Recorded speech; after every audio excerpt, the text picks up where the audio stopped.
বাইবেলে যে প্রার্থনা বিষয় আছে আমি আজ আপনাদের কাছে বলার জন্য আশা করছি। দয়া করে শুনুন।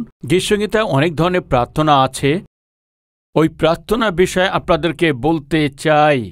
আমি আশা করেছি গীতসংগীতা ৫ থেকে আজকে আমরা কিছু পাঠকে আমরা শিখে আসুন। গীতসংগীতা ৫-তে এও প্রার্থনার গীত আছে। হে সদাপ্রভু, আমার বাক্যের কর্ণপাত করো, আমার কাকুতিতে মনোযোগ করো। মম রাজন, মম ঈশ্বর, মম আত্মনাদের রব, শোনো, কেননা আমি তোমারই কাছে প্রার্থনা করিতেছি। সদাপ্রভু, প্রাতকালে তুমি আমার রব শুনিবে। প্রাতে আমি তোমার উদ্দেশ্যে প্রার্থনা সাজিয়া চাইয়া থাকিব, কেননা তুমি দুষ্টতা প্রিয় ঈশ্বর নহ। মন্দতা তোমার অতিথি হইতে পারে না। দর্পকারীগণ তোমার সাক্ষাতে দাঁড়াইবে না। তুমি সমুদয় অধর্মচারীকে ঘৃণা করিয়া থাকো। তুমি মিথ্যাবাদী দিগকে বিনষ্ট করিবে। সদাপ্রভু রক্তপাতীকে ও ছলপ্রিয়কে ঘৃণা করেন। কিন্তু আমি তোমার দয়ার বাহুল্যে তোমার গৃহে প্রবেশ করিব। তোমার পবিত্র মন্দিরের অভিমুখে তোমার ভয়ে প্রণিপাত করিব। হে সদাপ্রভু, আমার গুপ্ত শত্রুগণ হেতু তুমি আমার ধর্মশীলতায় আমাকে চালাও। আমার সম্মুখে তোমার পথ সরল করো, কেননা উহাদের মুখের স্থিরতা কিছুই নাই। তাহাদের অন্তর দুষ্টতাময়, তাহাদের কণ্ঠ অনবৃত্ত কবরস্বরূপ।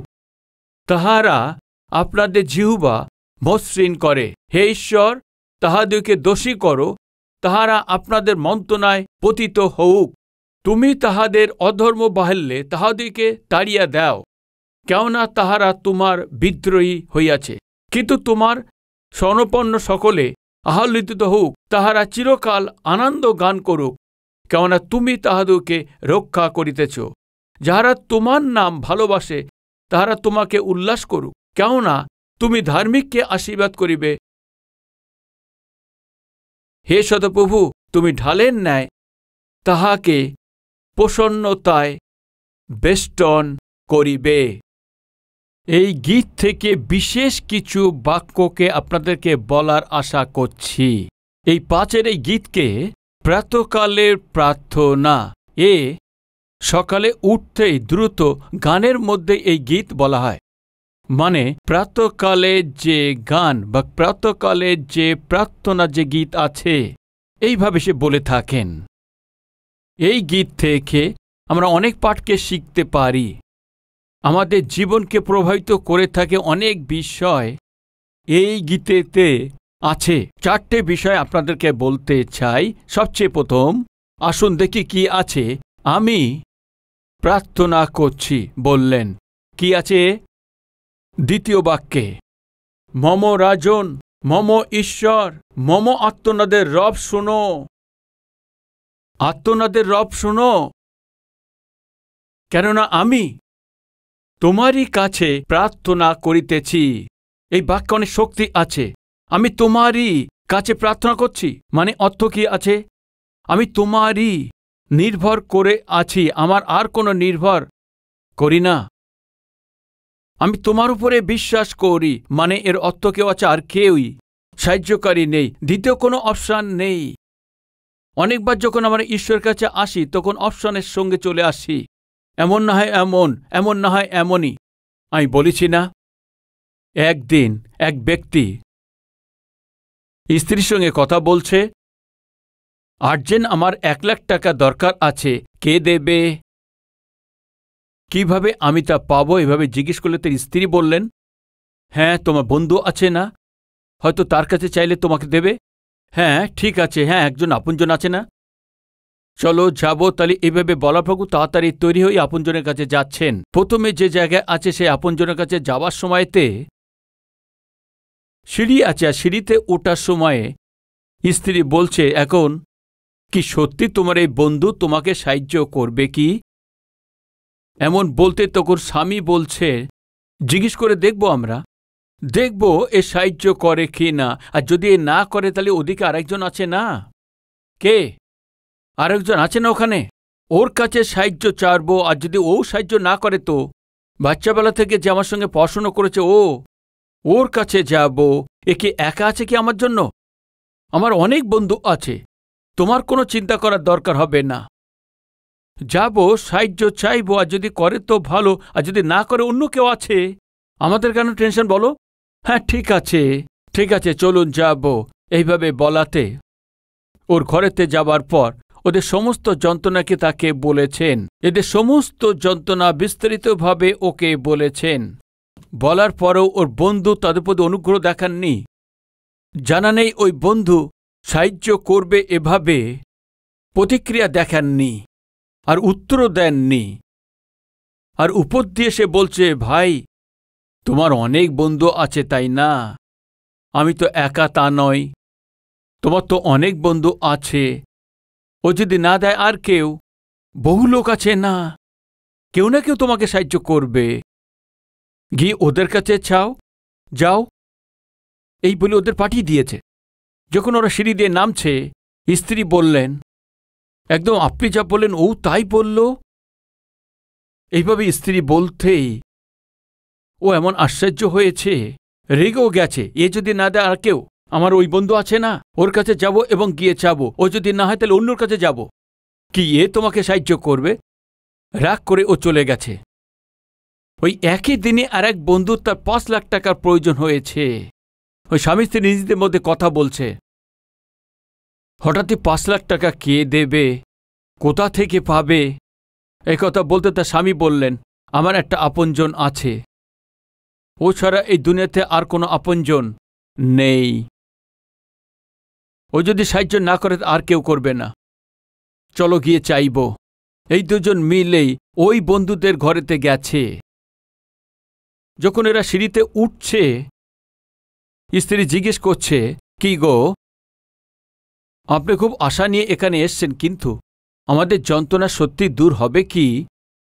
হঠাৎই আমরা খালি হাতে এসে ৫ লাখ চাই, আর তোমার বন্ধু এভাবে দেবে কি? এই দিনেতে সুদে ছাড়া নাই কোনো জিনিস, নাই গাড়ি, বন্ধক ছাড়া কে আমাকে সাহায্য করবে? স্বামী বললেন, এই দুনিয়াতে যদি আমার কে বন্ধু থাকে, কে বলি একজনই আছে। আমাদের আর আমাদের এই পরিস্থিতি যদি কেউ বুঝতে পারে তো ও একজনই আছে। আর এ যদি আমাদের সাহায্য না করে তো এই জগতেতে আমাদের আর কেউ সাহায্য করবে না। কেন না, এর চাইতে আমার ভালো বন্ধু আর কেউ নেই। কিন্তু ১০০% আমার ভরসা আছে, এ বন্ধু সাহায্য অবশ্যই করবে। তুমি আর কিছু চিন্তা করো না, কেন না যদি তুমি আর কিছু ভাবো তো আমরা সাহায্য পাব না। ওর ঘরেতে গেছে, বসে গেছে, ওর মুখ দেওয়ার কথা বেরুচ্ছে না। ওর সমস্যা কিভাবে তাকে বলবে সে বুঝতেও পারছে না, চুপচাপ বসে গেছে। কি ভাই, কেন আপনি এসছেন? এইভাবে জিজ্ঞেস করতেই ও বলতে শুরু করলেন, কিভাবে বলবো তা বুঝতে পারছি না, কিন্তু আমার প্রয়োজনকে পূর্ণ করতে পারেন যিনি, এই দুনিয়াতে আর কেউ নেই আপনি ছাড়া। এই আশা করে এসেছি, কিন্তু আমাকে খুব দ্রুত ৫ লাখ দরকার ভাই। এভাবে বললেন। ওই বন্ধু গিয়ে এক খামে ৫ লাখ প্রথম থেকে ওখানে রেখেছিলেন, এনে ওর হাতেতে দিয়েছেন। তুমি কি করে বুঝতে পারলে আমার ৫ লাখ টাকা দরকার আছে? আমি ক্যামেরাতে দেখেছি। কি বলছেন? যখন তুমি সিঁড়ি চড়ে উপরের দিকে আসছো, আমি ক্যামেরাতে দেখেছি। তুমি যে বোনকে বলছিলে সেটা আমি তা শুনেছি। এই জগতে তুমি ছাড়া বন্ধু আর কেউ নেই বলেছ না?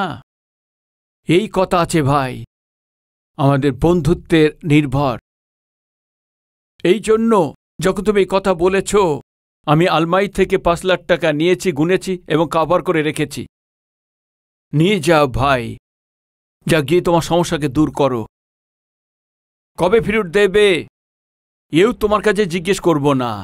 যদি তুমি এটা নাও দাও কোনো ব্যাপার না, খুশিতে থাকুন, নিয়ে যাও। এখন বলুন, প্রথম ব্যক্তির সঙ্গে যে দ্বিতীয় ব্যক্তির মধ্যে কি তফাৎ আছে? প্রথম ব্যক্তি বলছেন, এ নয় তো। আর একজন, আজ আমাদের মধ্যে কেউ আছেন কি? যিশু নেই তো, অন্য কারোর সঙ্গে সাহায্য পেয়ে যাব, কেউ না কেউ আমাদের সাহায্য করবে, এমন ভাবনা আমাদের মধ্যে কারো আছে কি?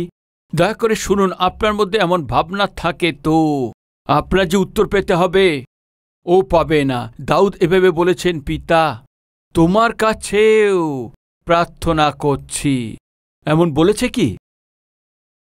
তোমার কাছেও, এই শব্দটি এত ভালো শব্দ নয় ভাই, বুঝতে পারছেন? আমি বলছি তোমার কাছেও বিয়ে করব, এমন বলছে। মনে করো, মানে অর্থ কি আছে বলুন? তোমার সঙ্গেও বিবাহ করবে ভেবে বলছে, তাহলে অর্থ কি আছে?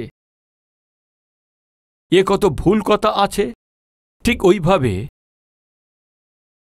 তোমার কাছেও প্রার্থনা করব, এও ততটি ভুল কথা আছে। দাউদ বলছেন, হে পিতা, আমি তোমার কাছেই প্রার্থনা করছি। মানে এর অর্থ জানেন কি? আমার আর কেউ সাহায্যকারী নেই, আর কোনো রাস্তা নেই, আর কোনো সাহায্য কোনোভাবে আসবে না তুমি ছাড়া। এই পৃথিবীতে আর কেউ সাহায্যকারী নেই। আপনি কখনো এমন প্রার্থনা করেছেন কি? আমাদের মনের মধ্যে কিছু লুকিয়ে রাখি কি আছে বলতে, এখান থেকে সাহায্য করবে, আর যদি এখান থেকে না আসে ওখান থেকে আসবে।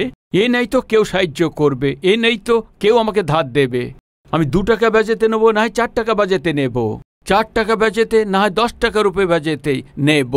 এই আমাদের ভাবনা আছে সাধারণভাবেতে।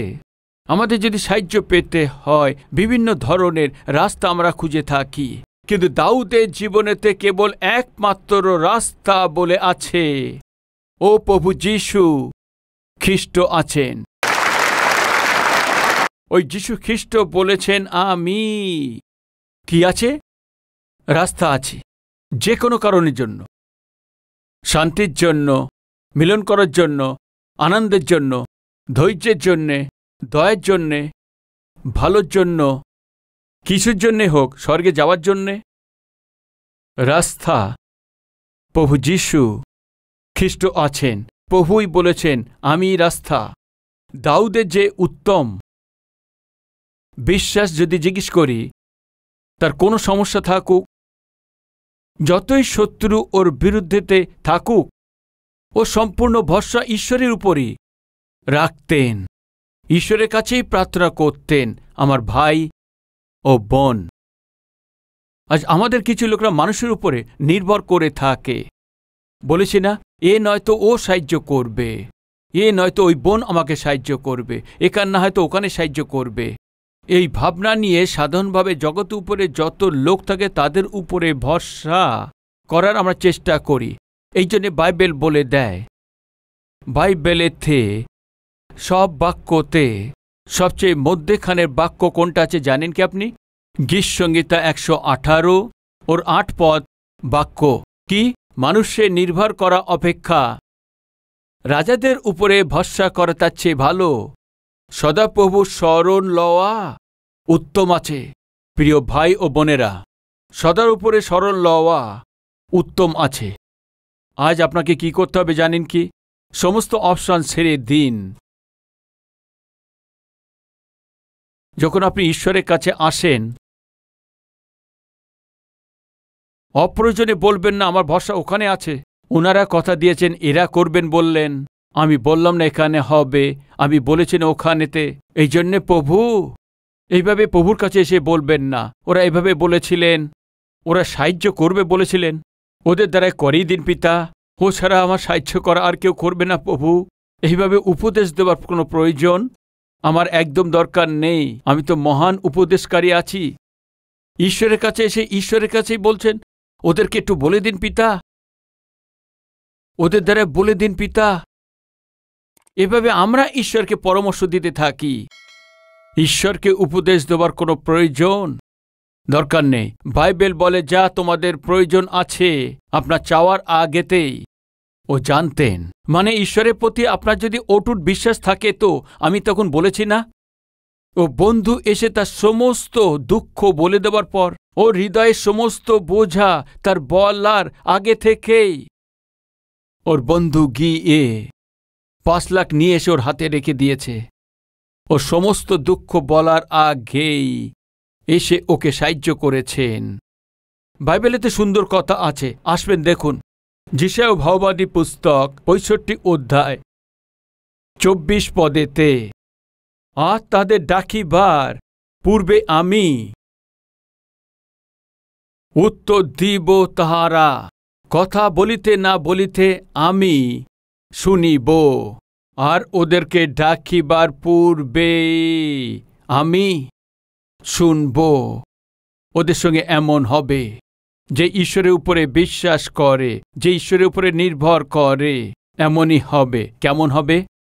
ওদেরকে ডাকিবার পূর্বেই ঈশ্বর উত্তর দেবেন, আর ওদের চাওয়ার আগেই ওদের উত্তর দিয়ে দেবে। আপনাদের মনে আছে হারানো পুত্র পিতা থেকে দূরে সরে গেছেন, পিতার কাছে কোনো স্বাধীনতা ছিল না, পিতার কাছে কোনো খুশি নেই ভেবেছে, ঘরের বাইরেতেই খুশি আছে ভেবেছে, অন্যদের কাছে তার খুশি আছে ভেবেছে, পিতার প্রেমের থেকে আপনজনদের প্রেম ভালো আছে ভেবেছে। শেষেতে পিতাকে না বলে দিয়ে তার সমস্ত সম্পত্তি অর্ধেক নিয়ে চলে গেছে, আর বন্ধুদের সঙ্গে খেয়েছে, ঘুরেছে, চলেছেন, ইয়াস করেছে না, সব কিছু শেষেই। আর যে পয়সা নিয়ে গেছে সমস্ত খরচা হয়ে যাবার পর ওর বন্ধু ওকে ছেড়ে চলে গেছে। ও একা হয়ে গেছে, খাবার জন্যে খাবারও ছিল না এবং দুঃখ পেয়েছে। তখন শূকরের শুঁটি ওকে খেতে দেয়নি, তখন ও চেতনা এসছে। আমার পিতার ঘরে কর্মচারীরাও প্রতিদিন খাবার খেয়ে বেঁচে আছে, আমি কেন এখানে দুঃখ পাচ্ছি? এই ভেবে যখন ও নিজের মধ্যে চেতনা এসছে, তখন পিতার কাছে যেতে শুরু করেছে।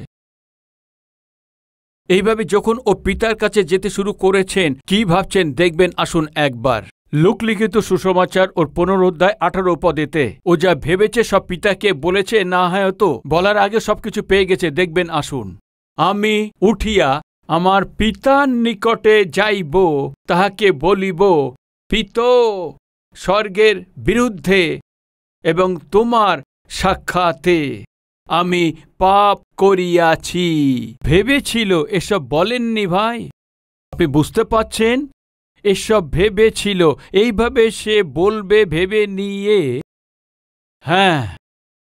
পরে সে উঠিয়া আপন পিতার নিকটে আসিল। সে দূর থাকিতে তাহার পিতা তাহাকে দেখিতে পাইলেন, ও করুণা বিশিষ্ট হইলেন, আর দৌড়িয়া গিয়া তার গলা ধরিয়া তাহাকে চুম্বন করিতে থাকিলেন। তখন পুত্র তাহাকে কহিলেন, পিতো, স্বর্গের বিরুদ্ধে ও তোমার সাক্ষাতে আমি পাপ করিয়াছি, আমি আর তোমার পুত্র নামের যোগ্য নই। আরো কিছু বলছে ও, আরো কিছু বলছে নাকি? আমি আর তোমার পুত্রের নামের যোগ্য নই, তোমার একজন মজুরের মতো আমাকে রাখো। ওই কথাকে বলেছে কি? না, বলেননি। পুত্র এসে পিতাকে বলছে, আমি তোমার বিরুদ্ধে এবং স্বর্গের বিরুদ্ধে পাপ করেছি, আর আমি তোমার যোগ্য নই যে আমি তোমার পুত্র হই। এরকম বলতে আগেই পিতা কি করেছেন? তখন ওই পিতা আগে কি হয়েছে তা শুনতে চাননি। তার আগে কি হয়েছে বলুন, এরপরে কি আছে বলুন। আমাকে আপনার ঘরেতে কমপক্ষে আমার মুজুরের মতো আমাকে রাখুন পিতা। ওই কথাকে পিতা পুত্রের মুখ থেকে আসতে দেননি, আসতে দেননি। কিসের জন্য? আমাদেরকে যিনি জীবনের চেয়ে প্রেম করেন, যে ঈশ্বর, আমাদের পুত্র কন্যা হিসাবে দেখতে চাইছেন। এছাড়া আমাদেরকে মজুরির সমান কোনো দিনে দেখতে চান না। আপনার ঘরেতে কমসে কম মজদুরের মতো থাকবো পিতা, এ কথা বলার আগেই কিন্তু পিতা আপন দাসদেরকে বলিলেন, শীঘ্র করিয়া সবচেয়ে ভালো কাপড়খানি আনো, আর ইয়াকে পরিয়া দাও, এবং ইয়ার হাতে আঙ্গুরি দাও ও পায়ে জুতো দাও, আর হৃষ্টপুষ্ট বাছুরটি আনিয়া মারো, আমরা ভোজন করিয়া আমোদ প্রমোদ করি। কারণ আমার এই পুত্র মরিয়া গিয়েছিল, এখন বাঁচিল।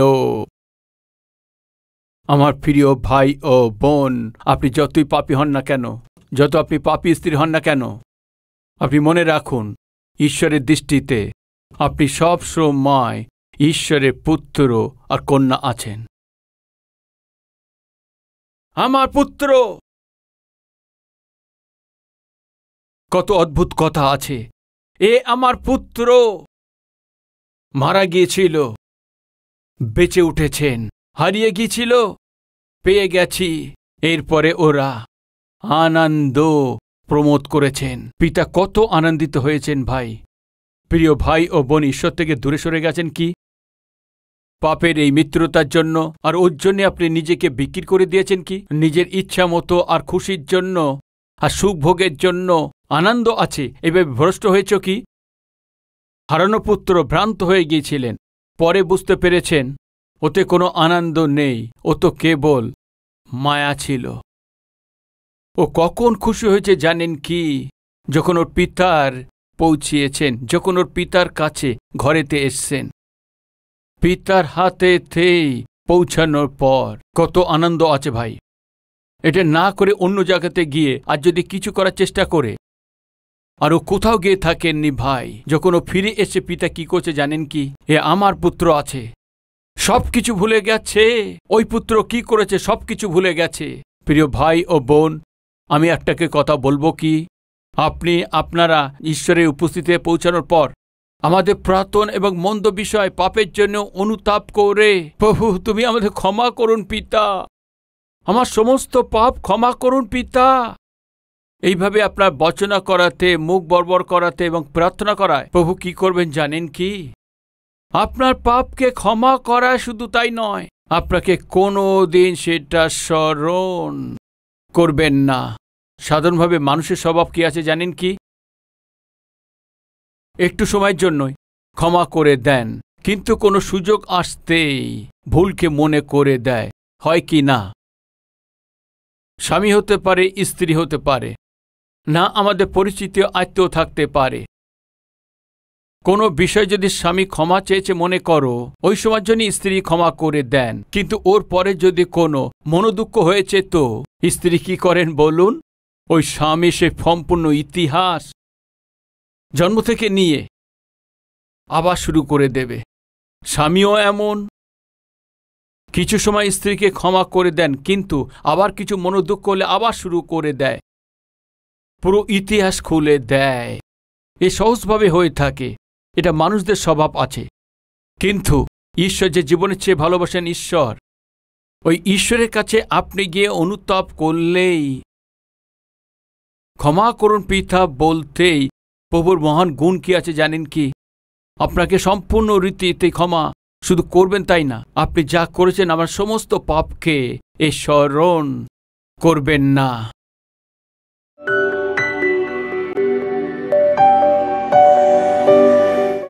পিতা, আজকে যে কেউ আপনার উপস্থিতিতে এসে পাপী আছি পিতা, আপনার থেকে দূরে সরে গিয়েছিলাম, পাপকে প্রেম করেছি, পাপের মিত্রকে উপর ভরসা করেছি, কিন্তু আজকে আমার জীবনেতে পিতা আজকে দূর থেকে সরে গিয়ে কোনো কাজের আমি নই, বুদ্ধি এসে গেছে তাই আমি ফিরে এসছি। এই সময় আমার জীবনকে ঠিক করে দিন পিতা, এই সময় আমার জীবনকে পরিবর্তন করে দিন পিতা। তোমার চরণে এসে প্রার্থনা করছি, প্রার্থনাতে সহভাগিতা হয়ে প্রত্যেকের প্রার্থনাকে আপনি শুনে পিতা আমাদের চারপাশে বেড়া দিয়ে আমাদের সমস্ত প্রয়োজনকে পূর্ণ করে, আমাদের চোখের জলকে মুছে দিয়ে, আমাদের জীবনের কষ্টকে দূর করে পিতা শান্তিতে আনন্দের মধ্যে সন্তোষভাবে প্রভু তোমার আরাধনা করতে পারি সাহায্য করুন। যীশু খ্রিস্টের নামেতে চাইছি পিতা, আমেন। আমাদের ঠিকানা Calvary, post box number 30, Kukatpally, Hyderabad 72, Telangana.